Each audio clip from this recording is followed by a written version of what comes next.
நாம எவ்வளோ ட்ரை பண்ணியும் நம்மளால எதுவும் கண்டுபிடிக்க முடியலையே.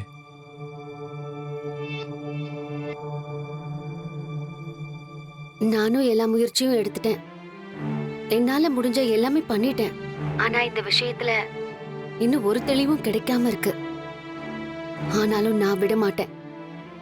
ஆண்டவன் மேல பாரத்தை போட்டுட்டு பஞ்சாயத்து முடியிற கடைசி நிமிஷம் வரைக்கும் போராடுவேன். ஏதாவது பண்ணி பெரியப்பாவை காப்பாத்தணும் சீனு. கண்டிப்பா காப்பாத்தணும். நம்ம ஏதோ எங்கேயோ ஒரு இடத்துல மிஸ் பண்றோமோன்னு தோணுது மாயா. அந்த இடத்த கரெக்டா கண்டுபிடிச்சிட்டா நம்ம ஜெயிச்சிடலாம். ஆமா சீனு, ஹாஸ்பிட்டல் வரைக்கும் போய் நான்சி வரைக்கும் கண்டுபிடிச்சி நான்சியோட அட்ரஸ மட்டும் இன்னும் கண்டுபிடிக்க முடியல.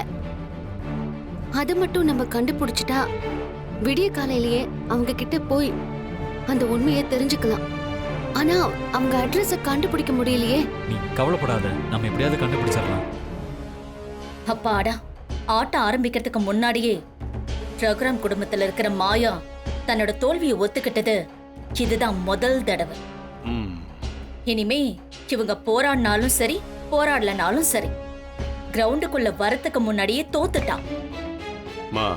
அந்த நான்சியோட அட்ரஸ் அவங்களுக்கு தான் கிடைக்கல, ஆனா நமக்கு கிடைச்சிருக்கு. சூப்பர்னு. அப்ப நாளை காலையில முதல் ஆளா அவங்க கிட்ட போய் நமக்கு தேவையான இன்ஃபர்மேஷனை அவங்க கிட்டயும் கலெக்ட் பண்ணிட்டு நம்ம சைடு ஸ்ட்ராங் பண்ணணும். ஆமாமா, அதையும் பண்ணிடுவோம். நாளைக்கு ரகுராம் குடும்பம் அவமானப்படுறதையும் நாம ஜெயிக்க போறதையும் யாராலையும் தடுக்க முடியாது. அந்த ஒரு நிமிஷத்துக்காக தான் நான் இத்தனை நாளா காத்திருக்கேன்.